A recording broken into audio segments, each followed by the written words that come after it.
आपने कभी ऐसे स्थान के बारे में सुना है जहां अरदास करने से जन्मों जन्मों के कर्ज उतर जाते हैं, जहां 300 साल पहले के चमत्कार आज भी जिंदा हैं, जहां आज भी दिखाई देता है उस नीले घोड़े के पैर का निशान जिस घोड़े पर 10वें गुरु श्री गुरु गोबिंद सिंह जी सवार हुआ करते थे। ये है पाकिस्तान बॉर्डर से करीब 15 किलोमीटर की दूरी पर बना गुरुद्वारा गुरुसर जामनी साहिब, जो भारत के पंजाब स्टेट में स्थित है। गुरु गोबिंद सिंह जी के इस पवित्र स्थान पर आकर जो सच्चे दिल से अरदास करता है उसका हर तरह का कर्ज उतर जाता है। क्या है इस स्थान की वो अद्भुत कहानी जो आज भी लाखों श्रद्धालुओं की आस्था का केंद्र बनी हुई है। आइए जाने इस गुरुद्वारा साहिब का बेहद हैरान कर देने वाला इतिहास।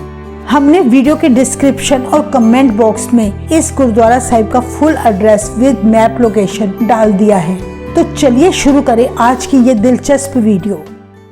वाहे गुरु वाहे गुरु वाहे गुरु।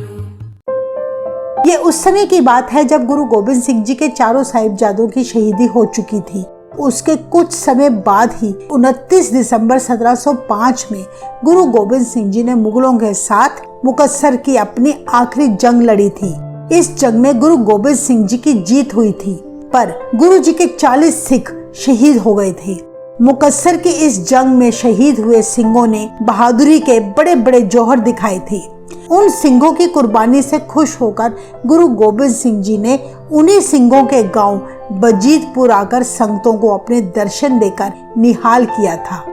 आप जिस स्थान के दर्शन कर रहे हैं ये है गुरुद्वारा श्री जामनी साहिब। इसी स्थान पर गुरु गोबिंद सिंह जी कुछ खास सिखों के साथ आकर ठहरे थे।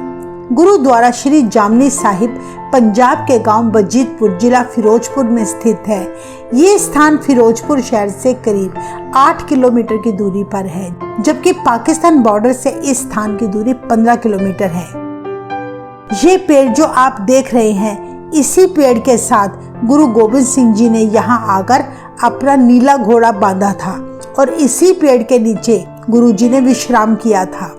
इतिहास में दर्ज है कि गुरु गोबिंद सिंह जी को यहाँ पर आए अभी कुछ ही समय हुआ था कि उसी पेड़ पर एक तीतर पक्षी आकर बैठ गया। वे तीतर कभी एक टहनी पर तो कभी दूसरी टहनी पर उछल कूद मचाने लगा। जब गुरु जी की नजर उस तीतर पर पड़ी तो गुरु गोबिंद सिंह जी ने उसी पल अपना बाज उस तीतर के पीछे छोड़ दिया। बाज इतना चुस्त पक्षी होने के बावजूद भी उस तीतर को न पकड़ पाया। तब गुरु गोबिंद सिंह जी ने अपने सिंहों को उस तीतर को पकड़ कर लाने का हुक्म दिया, पर कोई भी सिख उसको ना पकड़ पाया। तब गुरु जी खुद अपने सिंहों के साथ उस तीतर को पकड़ने निकल पड़े। देखते ही देखते वो तीतर बजीतपुर गांव के बाहर एक पेड़ पर जा बैठा। उस पेड़ के पास जाकर गुरु जी ने उस तीतर को एक ही बार में पकड़ लिया। ये स्थान जो आप देख रहे हैं, यहीं पर गुरु जी उस तीतर को वापस लेकर आए और उसको बाज के सामने खड़ा कर दिया। देखते ही देखते बाज और तीतर में लड़ाई शुरू हो गई। सोचने की बात है, कहाँ बाज और कहाँ तीतर, है कोई मुकाबला? पर फिर भी गुरु गोबिंद सिंह जी ने उन दोनों की लड़ाई करवाई। बाज ने तीतर को देखते ही चोंचे मारकर लहूलुहान कर दिया। अपनी चोंच से तीतर का एक एक पंख नोच डाला। उसे इतनी बुरी तरीके से नोचा कि वह तीतर तड़प तड़प कर मरने लगा। ये सारा दृश्य गुरु जी की संगतें देखकर तड़प उठी। पर दूसरी तरफ दया और करुणा के दाते गुरु गोबिंद सिंह जी उन बाज और तीतर को लड़ता देखकर लगातार मुस्कुरा रहे थे। कहते हैं जब तीतर मर गया तो गुरु जी ने सिंहों से कहा कि तुम बड़े अदब के साथ इस तीतर को गड्ढे में दफना दो। सिंहों ने उसी पल उस तीतर को दफना तो दिया, पर तभी गुरु जी के एक सिंह भाई दान सिंह जी ने शंका जाहिर करते हुए पूछा, हे महाराज, ये आपकी कैसी लीला है? ना तो आपने हमें बाज को ऐसा करने से रोकने का आदेश दिया और ना ही आपने उस तीतर को बचाने की कोशिश की, बल्कि आप तो उस तीतर को मरता देखकर मुस्कुरा रहे थे। असल में इस घटना ने सारे सिंहों को चौंका दिया, क्योंकि गुरु गोबिंद सिंह जी तो दया और करुणा के प्रतीक थे। तब सारे सिख गुरु जी से पूछने लगे, गुरु जी, आप तो सभी जीवों के रक्षक हैं, फिर आपने एक मासूम पक्षी को क्यों मरवा दिया? गुरुजी बड़े प्रेम से अपने सिंहों की सारी बातें सुन रहे थे। गुरुजी तब मुस्कुराते हुए बोले, सिंहो, ये कोई साधारण लड़ाई नहीं थी, इसका संबंध तो इनके पिछले जन्म से है। गुरु गोबिंद सिंह जी के मुख से ऐसी बात सुनकर सिंह बड़े हैरान हुए। तब गुरु गोबिंद सिंह जी ने अपनी संगतों को पिछले जन्म की एक साखी सुनाई कि पिछले जन्म में ये तीतर एक जाट था और ये बाज एक साहूकार था। जाट को पैसों की जरूरत पड़ गई। उसने साहूकार से कुछ पैसे उधार मांगे। साहूकार ने उसे पैसे देने से मना करते हुए कहा कि कल को तुमने मुझे पैसे वापस ना लौटाए तो मैं किससे वापस लूंगा। जाट ने उस साहूकार से कहा कि मैं तुम्हें पैसे हर हालत में समय पर लौटाऊंगा। तब साहूकार बोला, कर्जा तो मैं तुम्हें दे सकता हूँ, तुम्हारा जामन कौन है? जामन यानी गवाह। तुम्हारा गवाह कौन है? अगर तू कल को मुकर गया तो कर्जा वापस कौन करेगा? तब वो जाट कहने लगा कि मैं गुरु गोबिंद सिंह जी का सिख हूँ। गुरु जी की कसम खाकर मैं वादा करता हूँ कि तुम्हारे पैसे समय पर मैं तुम्हें लौटाऊंगा। तब जाट कहने लगा, मेरे गवाह गुरु गोबिंद सिंह जी हैं। उस जाट ने पैसे लेने के लिए साहूकार से जामन रखी थी, यानी गुरु जी की गारंटी रखी थी। सेठ सोचने लगा कि अब तो जाट ने कर्जा लेने के लिए गुरु गोबिंद सिंह जी की गारंटी दी है, इसलिए सेठ ने उस जाट पर भरोसा किया और उसे पैसे उधार दे दिए। समय बीतता गया पर जाट ने सेठ को एक भी पैसा न लौटाया। वो पैसे देने में टाल मटोल करने लगा। आखिर एक दिन सेठ पैसे मांगते मांगते मर गया। जाट ने सोचा, चलो अच्छा है, अब तो सेठ मर गया, अब तो सारा कर्ज ही खत्म हो गया, अब कोई लेन देन ही नहीं रहा। ये सोचकर वो निश्चिंत हो गया।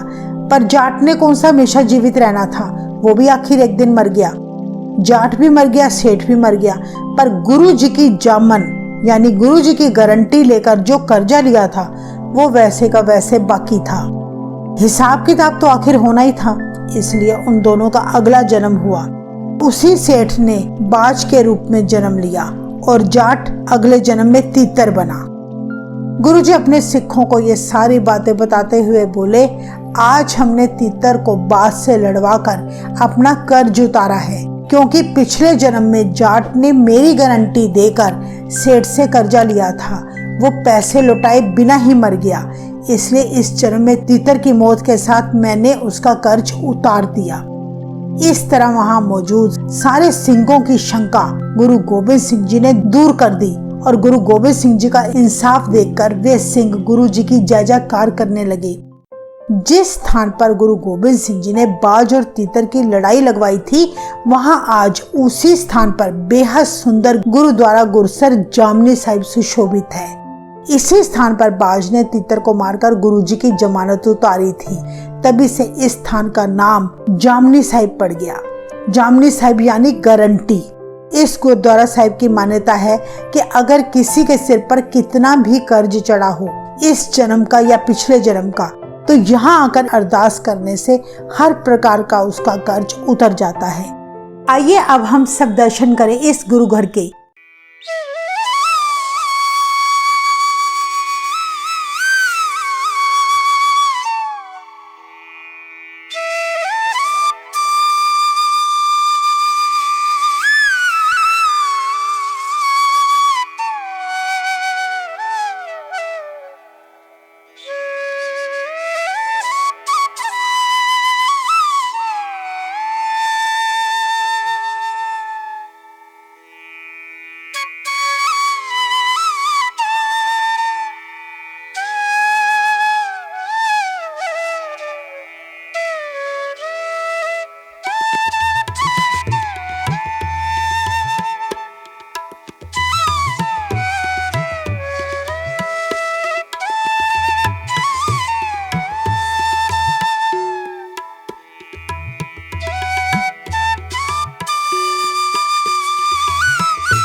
यह गुरुद्वारा साहिब एक बहुत ही बड़े एरिया में बनाया गया है।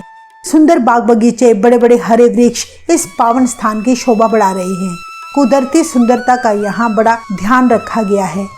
गुरुद्वारा साहिब में प्रवेश करते ही सीधे हाथ की तरफ बहुत बड़ा लंगर हॉल है, जहाँ 24 घंटे संगतों के लिए लंगर की व्यवस्था की जाती है।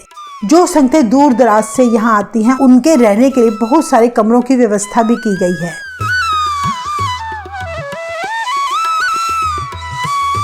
अब हम आपको जिस पेड़ के दर्शन करवा रहे हैं, ये वही पेड़ है जिस पर गुरु गोबिंद सिंह जी ने अपना नीला घोड़ा बांधा था। 320 साल बीत जाने के बाद भी यह पेड़ हरा भरा है।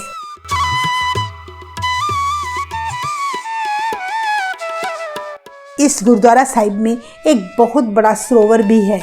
कहा जाता है इसी स्थान पर गुरु गोबिंद सिंह जी के नीले घोड़े ने जमीन पर अपना पैर मारकर जल धारा प्रकट की थी।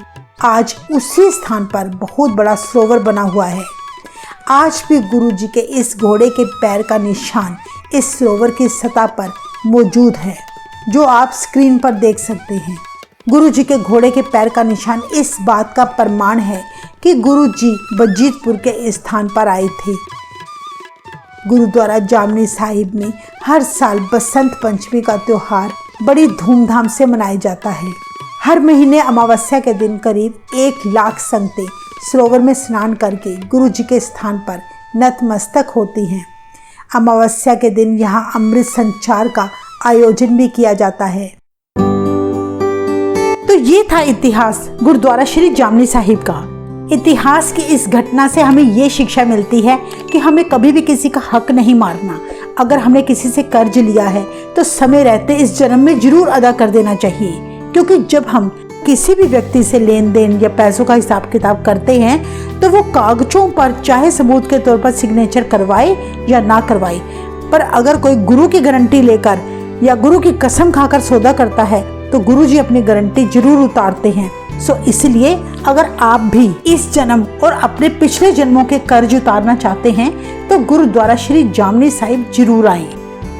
आपको ये वीडियो कैसी लगी अपने विचार कमेंट बॉक्स में जरूर शेयर करें। वाहेगुरु जी का खालसा, वाहेगुरु जी की फतेह।